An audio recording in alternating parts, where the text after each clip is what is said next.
First traffic light is from Mabini going to Harrison. Second traffic light is going down to lower section. And the third traffic light is going up to upper section.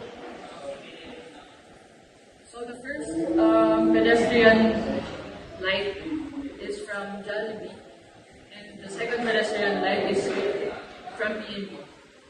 The third is from BNP. The fourth is from City Center.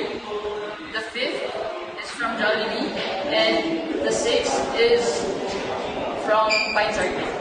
So as you know, these the two traffic lights and the two pairs of pedestrian lights are working the same way because they don't have to intersect with each other when they either decides to go.